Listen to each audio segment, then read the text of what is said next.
नमस्कार दोस्तों, मैं अंशुमान शुक्ला स्वागत करता हूं आपका तक्षशिला ट्यूटोरियल के ऑनलाइन चैनल पर। दोस्तों, जैसा कि हम लोग लेसन नंबर 3 पढ़ रहे हैं, तत्वों का वर्गीकरण एवं गुणधर्मों की आवर्तिता। दोस्तों, इसमें हमने आपके पिछले लेक्चर कवर कर दिया। दोस्तों, आज का लेक्चर है लेक्चर नंबर 3.5।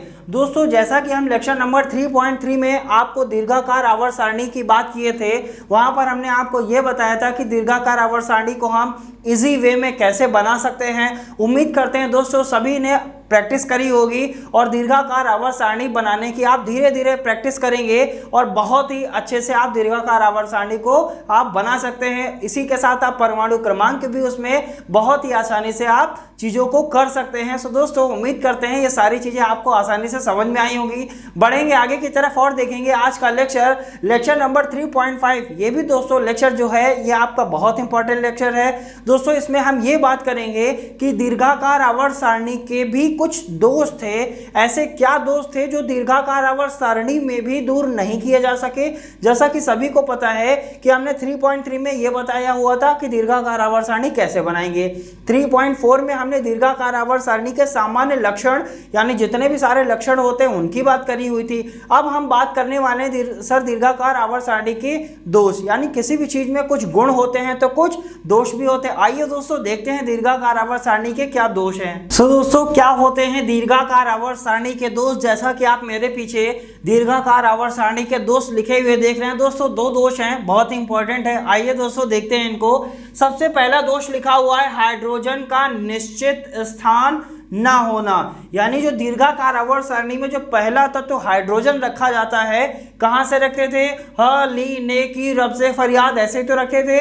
तो सबसे पहला तत्व कौन सा रखते थे? हाइड्रोजन। हाइड्रोजन का जो स्थान होता है वो अभी भी निश्चित नहीं है। यह स्थान निश्चित क्यों नहीं है दोस्तों? जब हम आगे के लेक्चर्स पढ़ेंगे तो वहां सारी चीजें हमको क्लियर हो जाएंगे कि हाइड्रोजन का स्थान निश्चित नहीं है। सो दोस्तों, ये आपके लिए स्टार पॉइंट हो गया। मतलब ये आगे के लेक्चर्स में चीजें कवर करी जाएंगी कि हाइड्रोजन का स्थान निश्चित क्यों नहीं है। सो दोस्तों, सबसे पहला पॉइंट क्या है? हाइड्रोजन का निश्चित स्थान ना होना। दूसरा पॉइंट दोस्तों, सभी लोग इससे परिचित हैं, लिखा हुआ इस आवर्त सारणी में, अर्थात किस आवर्त सारणी में? दीर्घाकार आवर्त सारणी में लैंथेनाइड श्रेणी के तत्वों और एक्टिनाइड श्रेणी के तत्वों के लिए स्थान ना होना।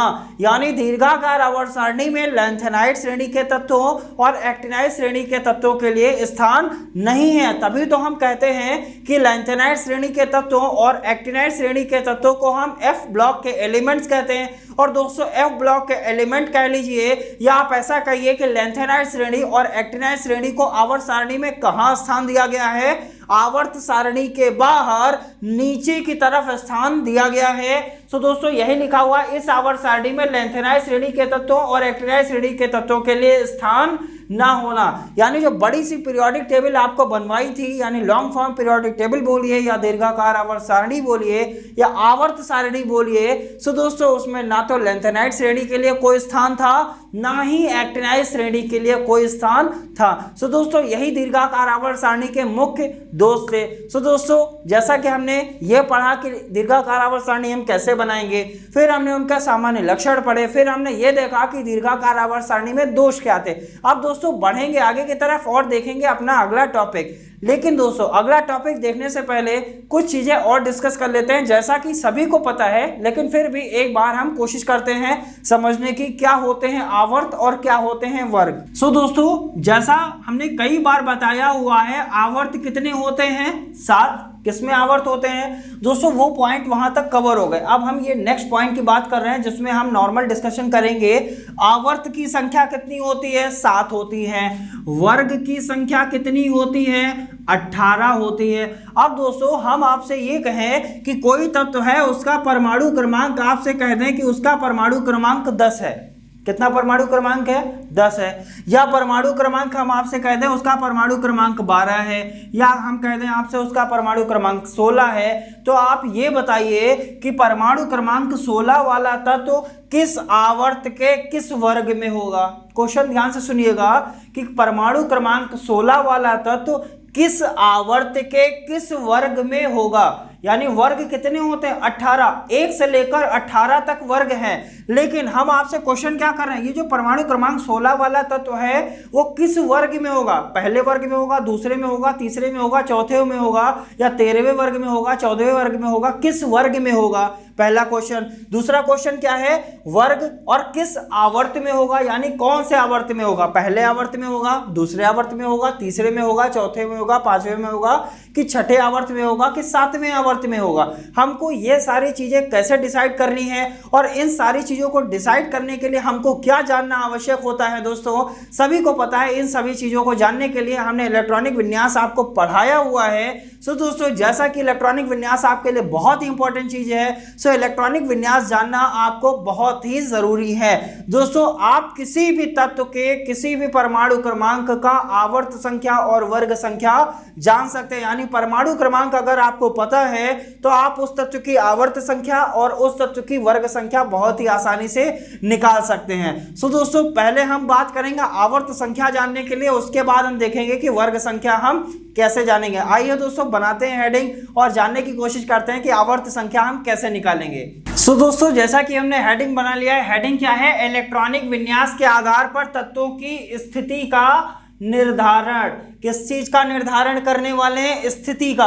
स्थिति का मतलब कोई भी तत्व होगा वो किस आवर्त में होगा और किस आवर्त के किस वर्ग में होगा, इन चीजों का हम निर्धारण करने वाले हैं। सो दोस्तों, पहला हेडिंग हमने बना लिया है कि आवर्त संख्या ज्ञात करना। यानी हम कोई भी तत्व अगर दिया गया है और उसका परमाणु क्रमांक हमें पता है तो हम उसकी आवर्त संख्या निकाल सकते हैं। कैसे हम निकालेंगे आवर्त संख्या, लिखा हुआ है किसी तत्व की आवर्त संख्या उस तत्व के बाह्य कोश की मुख्य क्वांटम संख्या के बराबर होती है। किसके बराबर होती है, बाह्य कोश के मुख्य क्वांटम संख्या के बराबर। दोस्तों, अंडरलाइन क्या करना है, बाह्य कोश की किसके बराबर, मुख्य क्वांटम संख्या के बराबर होती है। दोस्तों, यही पॉइंट आपके लिए बेहद इंपॉर्टेंट है। यानी आप सबसे पहले कोई तत्व दिया जाए, उसका परमाणु क्रमांक अगर पता है तो आप क्या करेंगे, सबसे पहले आप उसका इलेक्ट्रॉनिक विन्यास बनाइए। जब आप इलेक्ट्रॉनिक विन्यास बनाएंगे तो आपको यह देखना पड़ेगा कि बाह्य कोश का मुख्य क्वांटम संख्या कितना है। और बाह्य कोश हम कैसे जानते हैं, जिसकी मुख्य क्वांटम संख्या का मान सबसे ज्यादा होता है वही क्या होती है, बाह्य कोश होती है। और जो बाह्य कोश का मान होगा या जो बाह्य कोश की मुख्य क्वांटम संख्या का मान होगा वही उस तत्व की आवर्त संख्या भी होगी। आइए दोस्तों, इसको एग्जांपल के माध्यम से समझने की कोशिश करते हैं। सो दोस्तों, हमने यहां पर लिख लिया है एग्जांपल, और एग्जांपल में सबसे पहला तत्व कोई भी तत्व ले लीजिए, हम मान लेते हैं क्लोरीन। ठीक है, हम सिंपल सा तत्व हमने मान लिया, परमाणु क्रमांक होता है इसका 17। अब हमको यह पता करना है कि क्लोरीन की आवर्त संख्या क्या होगी। हमको ये नहीं पता कि क्लोरीन की आवर्त संख्या क्या होगी, हमें ये निकालना है। तो हमने आपसे क्या बताया, सबसे पहले आप इलेक्ट्रॉनिक विन्यास बनाइए। चलिए इलेक्ट्रॉनिक विन्यास बनाते हैं। क्या बनेगा, 1s2 2s2 2p6 3s2 and 3p5, कुछ यही तो बनेगा। 2 2 4 6 10 2 12 और 5 17 इलेक्ट्रॉन यहाँ है, 17 इलेक्ट्रॉन यहाँ है। अब हमने क्या कहा, सबसे पहले आप क्या करिए, इलेक्ट्रॉनिक विन्यास बनाइए। हमने बना लिया। हमको निकालना क्या है, आवर्त संख्या निकालना है। आवर्त संख्या निकालने के लिए हम क्या देखते हैं, बाह्य कोश। बाह्य कोश कैसे जानेंगे, जिसकी मुख्य क्वांटम संख्या का मान सबसे ज्यादा होता है। अब दोस्तों, इस इलेक्ट्रॉन की मुख्य क्वांटम संख्या का मान 1, इन इलेक्ट्रॉनों की मुख्य क्वांटम संख्या का मान 2 और इन इलेक्ट्रॉनों की मुख्य क्वांटम संख्या का मान 3। मुख्य क्वांटम संख्या मतलब जो यहां पर पहले नंबर लिखे होते हैं वही क्या प्रदर्शित करते हैं, मुख्य क्वांटम संख्या प्रदर्शित करते हैं। अब इसकी इन इलेक्ट्रॉनों की मुख्य क्वांटम संख्या का मान कितना है, 3 है कि नहीं है। अब 3 ज्यादा होता है कि 2 ज्यादा होता है, तो आपका आंसर क्या होगा सर, 3 ज्यादा होता है। अगर 3 ज्यादा होता है तो इसका मतलब क्लोरीन की आवर्त संख्या कितनी आ जाएगी, 3 आएगी कि नहीं आएगी, क्योंकि आवर्त संख्या क्या होती है, मुख्य क्वांटम संख्या के बराबर होती है। जितनी मुख्य क्वांटम संख्या होगी वही उस तत्व की आवर्त संख्या होगी। आइए दोस्तों लिखते हैं इसको, क्या लिखेंगे, आवर्त संख्या बराबर किसके होती है, बाह्य कोश की मुख्य क्वांटम संख्या।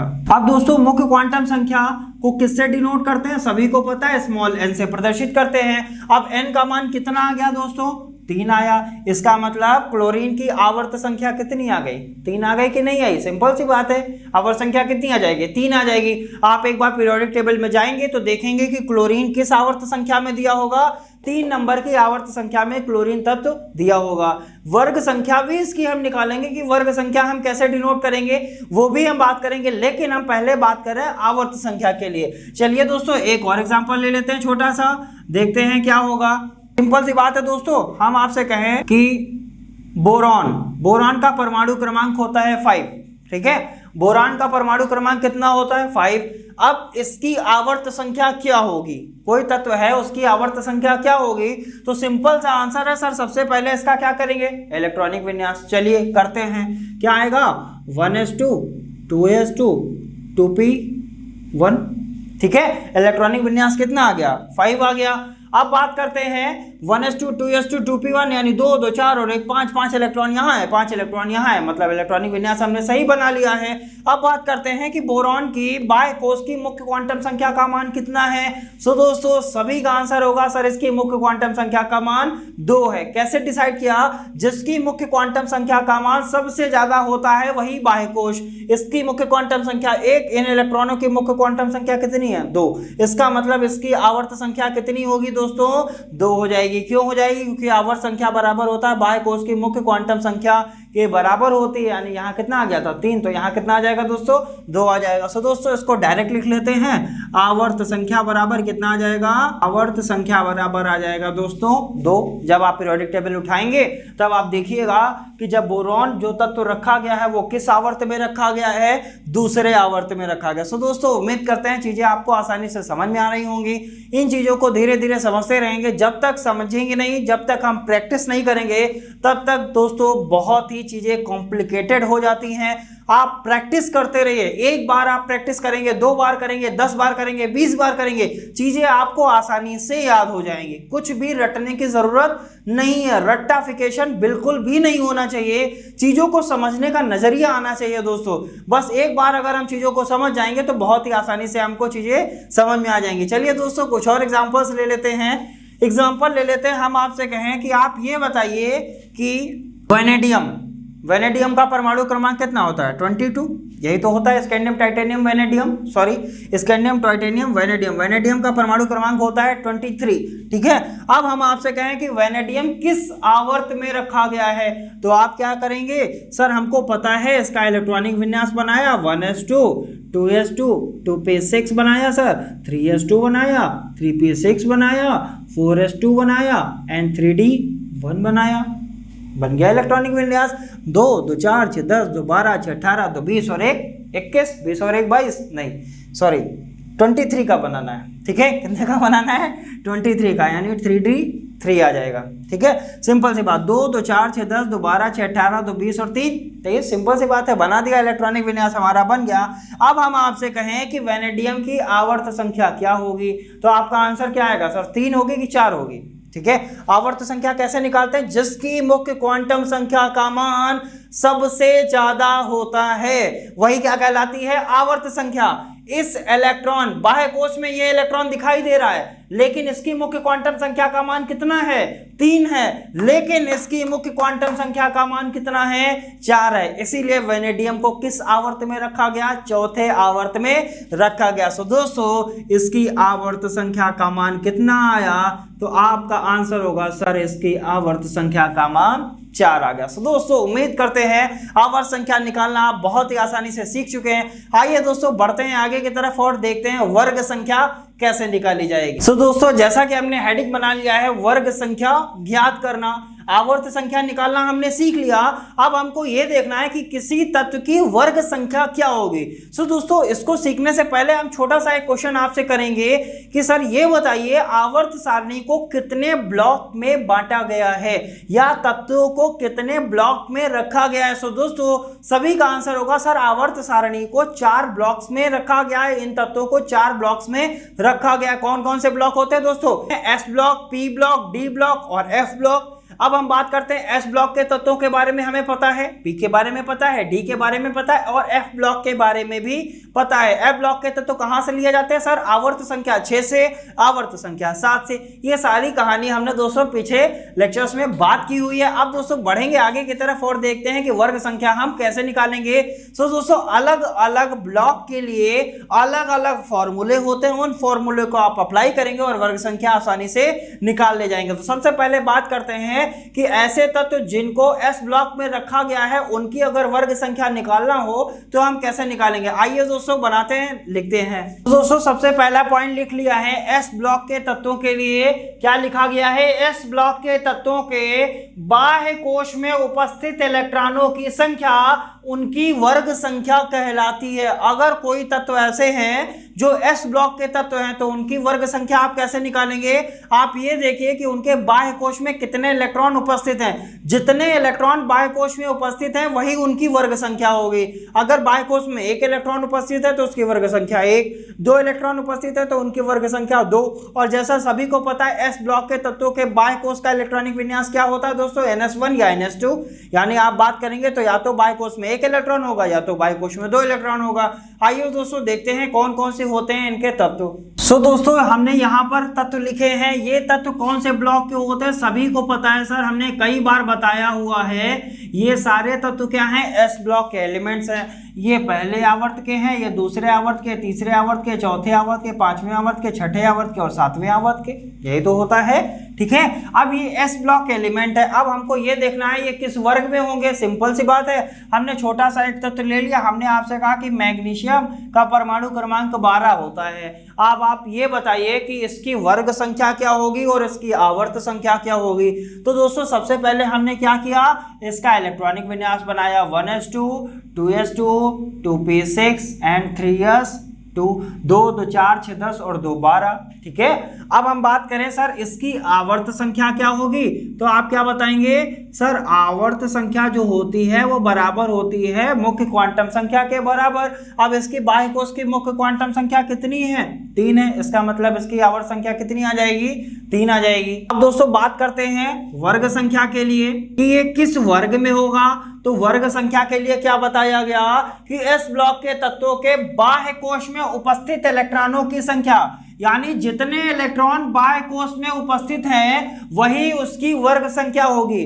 बाह्य कोश कौन सी है? यही तो है, तीसरी कोश। अब हम आपसे कहें कि बाह्य कोश में कितने इलेक्ट्रॉन उपस्थित है तो आप क्या कहेंगे सर? यहां पर बाह्य कोश है तीसरी और इसमें इलेक्ट्रॉन की संख्या कितनी है? 2 है। इसका मतलब इसकी वर्ग संख्या कितनी होगी? 2 ही तो होगी। यानी वर्ग संख्या क्या होती है?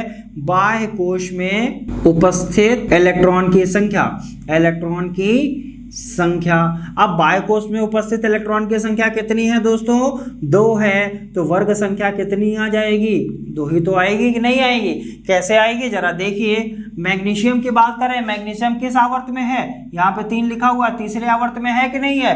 अब वर्ग संख्या इसकी 2 क्यों आई? क्योंकि ये पहला वर्ग होता है, ये दूसरा वर्ग होता है। यही तो होता है। ये क्या है? ये पहला वर्ग है, ये दूसरा वर्ग है। अब हम बात करें कि आपसे कह दें कि आप ये बताइए जरा कि सोडियम नहीं लेंगे, पोटेशियम ले लेते हैं। सोडियम हमने कई बार ले लिया है।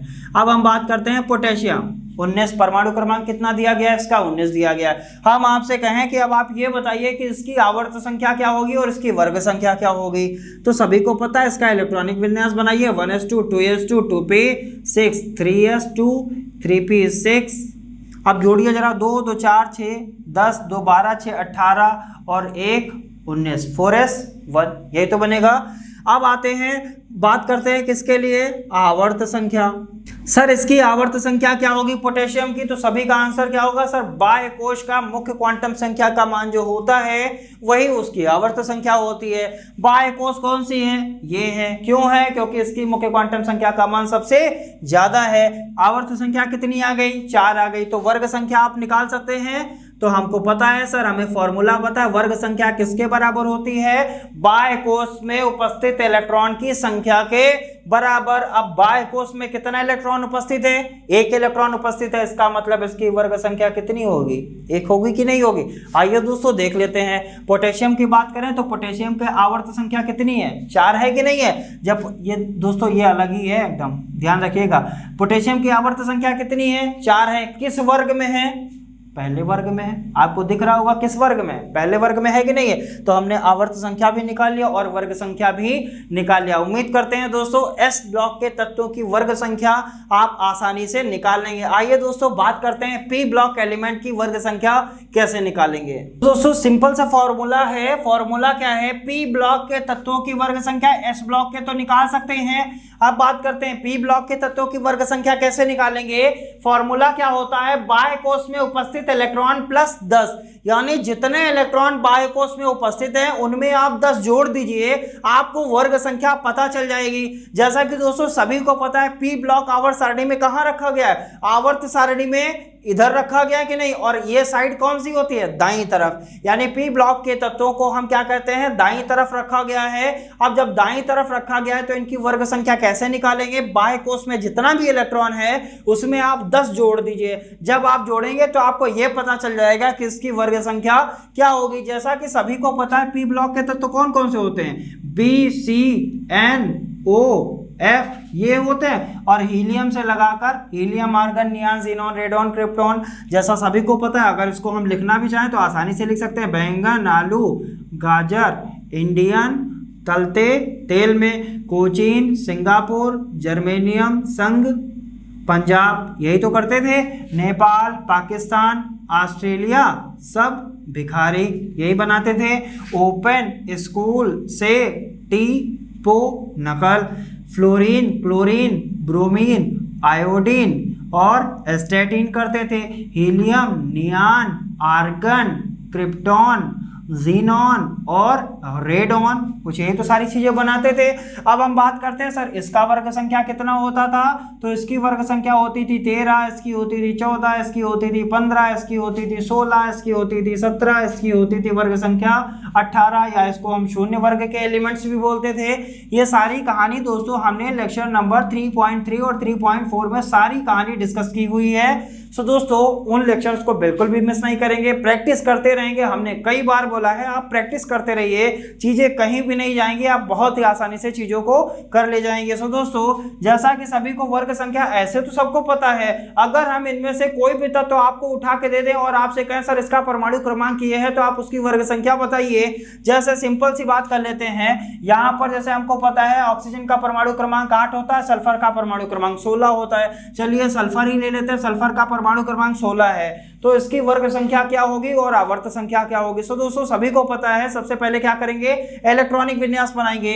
बनाते हैं इलेक्ट्रॉनिक विन्यास 1s2 2s2 2p6 3s2 and 3p, कितना आएगा 2 2 4 6 10 2 12 और 4 16, यही तो आएगा इलेक्ट्रॉन्स। अब बात करते हैं सर कि 2 2 4 6 10 2 12 और 4 16 इलेक्ट्रॉन्स आ गए। अब हम आपसे कहें कि इसकी आवर्त संख्या कितनी है, तो आप क्या बताएंगे, सर आवर्त संख्या मुख्य क्वांटम संख्या के बराबर होती है। इसकी मुख्य क्वांटम संख्या कितनी है, 3 है, इसका मतलब ये किस आवर्त में आएगा, तीसरे आवर्त में आएगा। तो आवर्त संख्या कितनी आ जाएगी दोस्तों, आवर्त संख्या बराबर आ जाएगा 3। ठीक है, आवर्त संख्या कितना आ गया, 3 आ गया।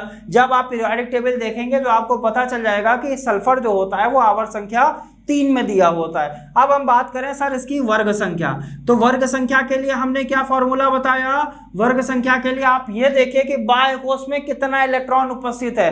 अब दोस्तों ये बताइए इसकी बाह्य कोश है कौन सी, ये है कि नहीं है। बाह्य कोश में उपस्थित इलेक्ट्रॉन, या यहाँ पर ऐसा भी कर सकते हैं, बाह्य कोश में उपस्थित कुल इलेक्ट्रॉन कर लीजिए, कितना इलेक्ट्रॉन, कुल इलेक्ट्रॉन। अब बाह्य कोश ये भी है, बाह्य कोश ये भी है। कुल इलेक्ट्रॉन की बात करेंगे तो टोटल इलेक्ट्रॉन कितने हैं बाह्य कोश में, 6 इलेक्ट्रॉन है, यही तो है। टोटल इलेक्ट्रॉन कितने हैं, 2 इलेक्ट्रॉन यहाँ है, 4 इलेक्ट्रॉन यहाँ है। कोश तो एक ही है, कोश तो बदली हुई नहीं है। कोश नंबर कितने हैं, 3 है, 3 यहाँ पर भी है, 3 यहाँ पर भी है, तो टोटल इलेक्ट्रॉन कितने हैं, 6। बाह्य कोश में उपस्थित कुल इलेक्ट्रॉन प्लस 10, यही तो होता है, प्लस क्या कर दिया, 10 कर दिया। आप जोड़ दीजिए इसको, कितना आएगा, 10 और 6 16, यानी सल्फर किस वर्ग में होगा, 16वें वर्ग में होगा कि नहीं होगा। देखिए किस वर्ग में, 16वें वर्ग में है। सिंपल सी बात कर लेते हैं। अगर हमको और बात करना है तो एल्यूमिनियम की बात कर लेते हैं। एल्यूमिनियम का परमाणु क्रमांक कितना होता है, 13 होता है। जब इसका परमाणु क्रमांक 13 लेंगे तो इसका बनाएंगे 1s2 2s2 2p6 3s2 and 3p1। Electronic विन्यास यही बनेगा। हम आपसे कहें कि इसकी आवर्त संख्या क्या होगी, तो दोस्तों सभी का आंसर क्या होगा सर, इसकी आवर्त संख्या कितनी होगी, 3 होगी। क्यों होगी, क्योंकि हमें पता है कि बाह्य कोश में उपस्थित इलेक्ट्रॉन जो होते बाह्य कोश की जो मुख्य क्वांटम संख्या होती है वही उसकी क्या होती है, आवर्त संख्या होती है। अब दोस्तों बात करेंगे वर्ग संख्या के लिए, तो वर्ग संख्या कौन सी आ जाएगी, तो बाह्य कोश में उपस्थित इलेक्ट्रॉन की कुल संख्या। अब बात करते हैं बाह्य कोश कौन सी है, ये है। अब बाह्य कोश में उपस्थित इलेक्ट्रॉन की कुल संख्या, सर बाह्य कोश ये भी, बाह्य कोश ये भी, कुल इलेक्ट्रॉन कितने हैं, 3 इलेक्ट्रॉन है कि नहीं है। 2 और 1 को जोड़ेंगे कितना आएगा, 3 आएगा। बाह्य कोश में उपस्थित कुल इलेक्ट्रॉन की संख्या प्लस 10 कर दिया, कितना आ गया, 13 आया कि नहीं आया। सर एल्यूमिनियम का वर्ग संख्या क्या 13 है कि नहीं है। आप किसी भी तत्व का आप आवर्त संख्या और वर्ग संख्या बहुत आसानी से निकाल सकते हैं। सो दोस्तों हमने एस ब्लॉक के लिए देखा, पी ब्लॉक के लिए देखा। आइए दोस्तों देखते हैं कि डी ब्लॉक के एलिमेंट की आवर्त संख्या और वर्ग संख्या हम कैसे ज्ञात करेंगे। सो दोस्तों डी ब्लॉक के तत्वों की वर्ग संख्या कैसे निकालेंगे। फॉर्मूला क्या है, डी ब्लॉक के तत्वों की वर्ग संख्या बराबर होती है बाह्य कोश में उपस्थित इलेक्ट्रॉन, किसके बराबर, बाह्य कोश में उपस्थित इलेक्ट्रॉन प्लस डी उपकोश में उपस्थित इलेक्ट्रॉन। यानी बाह्य कोश में कितना इलेक्ट्रॉन उपस्थित है और आपको यह देखना है कि डी उपकोश में कितना इलेक्ट्रॉन उपस्थित है। वहां से क्या निकाल लेंगे, इसकी वर्ग संख्या निकाल लेंगे, इनको क्या कर देंगे, जोड़ देंगे। आइए दोस्तों देखते हैं कि कैसे हम चीजों को करने की कोशिश करेंगे। सो दोस्तों हमने ये देखा और हमको सबको पता है कि डी ब्लॉक के एलिमेंट्स कहां से कहां तक होते हैं, scandium, titanium, vanadium, chromium, manganese, iron, cobalt, इसको थोड़ा सा और पहले से लिख लेते हैं। Scandium, titanium, vanadium, chromium, manganese, iron, cobalt, nickel, copper, zinc, यही तो होते हैं डी ब्लॉक के एलिमेंट्स। परमाणु क्रमांक क्या होता है इनका, 21, 22, 23, 24, 25, 26, 27, 28, 29, 30। अब इनके नीचे के जितने भी तत्व होंगे वो क्या कहलाएंगे, डी ब्लॉक के एलिमेंट्स कहलाएंगे। तो नीचे के तत्व कैसे बनाते थे, सचिन, युवराज, लक्ष्मण एसी में बैठे, या ऐसे तो बिठाते थे, सचिन, युवराज, लक्ष्मण को कहाँ बिठा देते थे, एसी में। अब क्या कहते थे, टाई, जरा, हफीज और रफीक को दे दो। वीर, नवाब तालाब में डूबे, करीम, मोहम्मद, वेट, सेजा, मन, तुसी, रे, भारती, फी, रू, ओस, हंसी, कोई, राह, ईरानी, मत करना, नहीं पढ़ते पंडित, दशरथ, कॉपर, एजी, एयू, जिंक, सीडी, है जी। यही सारे तत्व क्या होते थे, डी ब्लॉक के एलिमेंट्स होते थे। हमको पता है ये कौन से एलिमेंट है, डी ब्लॉक है, डी ब्लॉक एलिमेंट्स। अब दोस्तों बात करते हैं कि डी ब्लॉक के एलिमेंट्स निकालने के लिए हमको इसकी वर्ग संख्या निकालनी है, तो हम क्या करेंगे, बाह्य कोश में उपस्थित इलेक्ट्रॉन कैसे निकालेंगे, जब उसका इलेक्ट्रॉनिक विन्यास बनाएंगे, प्लस क्या करेंगे, डी उपकोश में जितना इलेक्ट्रॉन उपस्थित होगा उनको क्या कर देंगे, प्लस कर देंगे, इसकी वर्ग संख्या आसानी से निकल आएगी। आइए दोस्तों देखते हैं। अगर हम आपसे कहें, सिंपल सी बात है, स्कैंडियम है, स्कैंडियम की बात करें तो स्कैंडियम का परमाणु क्रमांक होता है 21, सबसे पहला है। अब इसकी बात करें तो ये कैसे निकालेंगे, परमाणु क्रमांक से हम क्या बनाएंगे, इलेक्ट्रॉनिक विन्यास 1s2 2s2 2p6 3s2 3p6 4s2 and 3d1, कुछ यही तो आएगा। ठीक है, परमाणु क्रमांक 21 का हमने क्या कर लिया, इलेक्ट्रॉनिक विन्यास बना लिया। हम आपसे कहें सर इसकी आवर्त संख्या क्या है, तो आप क्या बताएंगे सर, ये किस आवर्त में होगा, चौथे आवर्त में होगा। ठीक है, बिल्कुल। आप स्कैंडियम यानी ये वाला तो देखिएगा किस आवर्त में होगा, चौथे आवर्त में। कैसे होगा, क्योंकि आवर्त संख्या किसके बराबर होती है, बाह्य कोश की मुख्य क्वांटम संख्या के बराबर। बाह्य कोश कौन सी है, 4s, 4s2 है, बाह्य कोष क्या है 4 है, और जब 4 बाह्य कोष है तो उसकी आवर्त संख्या भी कितनी हो जाएगी 4 हो जाएगी। अब हम बात करें किसके लिए दोस्तों, वर्ग संख्या के लिए। तो वर्ग संख्या कैसे निकालते हैं, हमें क्या पता है दोस्तों, बाह्य कोष में उपस्थित इलेक्ट्रॉन, बाह्य कोष कौन सी है 4s2 है, कितने इलेक्ट्रॉन उपस्थित है 2 इलेक्ट्रॉन उपस्थित है, प्लस किया, प्लस बनाया। तो दोस्तों आइए देखते हैं कि इनकी वर्ग संख्या हम कैसे रखेंगे। इसकी कितनी होती है 3 होती है, इसकी 4, इसकी कितनी वर्ग संख्या होती है 5 होती है, इसकी 6 होती है, इसकी 7 होती है, इसकी 8 होती है, और इसकी वर्ग संख्या कितनी होती है, इसकी वर्ग संख्या 9 होती है, इसकी 10 होती है, इसकी 11 होती है, और इसकी वर्ग संख्या 12 होती है। दोस्तों इनकी वर्ग संख्या हमने देखा। अब हमको क्या पता चला, यहाँ पर स्कैंडियम की वर्ग संख्या हमने भी निकाल लिया, कितनी आई 3 आई, यहाँ पर वर्ग संख्या 3 आ गई, आवर्त संख्या कितनी है 4 है। अब दोस्तों कोई भी तत्व ले लीजिए, आप कोबाल्ट की बात कर लीजिए, कोबाल्ट का परमाणु क्रमांक कितना है 27। वैसे तो हमको पता है इसकी वर्ग संख्या कितनी आएगी 9 आएगी, लेकिन कैसे आएगी, आइए दोस्तों इसको भी देख लेते हैं। तो 1s2, 2s2, 2p6, 3s2, 3p6 and 4s2 and 3d7, यही तो आएगा, सिंपल सी बात है। अब हम आपसे कहें इसकी आवर्त संख्या कितनी है, इसकी आवर्त संख्या कितनी है, तो आपका आंसर क्या होगा सर, आवर्त संख्या आएगी 4। क्यों आएगी, क्योंकि बाह्य कोष की मुख्य क्वांटम संख्या के बराबर होती है। कौन बराबर होती है, आवर्त संख्या बराबर होती है। अब हम बात करें सर इसकी वर्ग संख्या क्या आएगी, तो वर्ग संख्या हमको पता सर 18 वर्ग होते हैं, लेकिन 18 वर्ग में किस वर्ग में रखा जाएगा, तो हमें पता है क्योंकि ये डी ब्लॉक का एलिमेंट है। अगर डी ब्लॉक का एलिमेंट है तो बाह्य कोष में उपस्थित इलेक्ट्रॉन की संख्या, कितने बाह्य कोष में उपस्थित इलेक्ट्रॉन है, आपका आंसर होगा 2 है।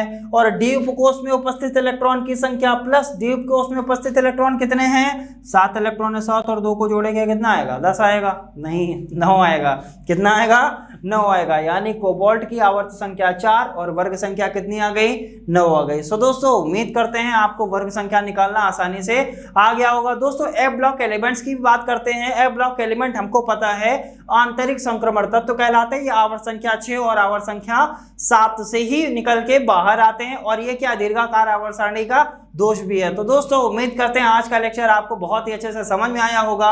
मिलेंगे नेक्स्ट लेक्चर में कुछ और नए टॉपिक्स के साथ। धन्यवाद।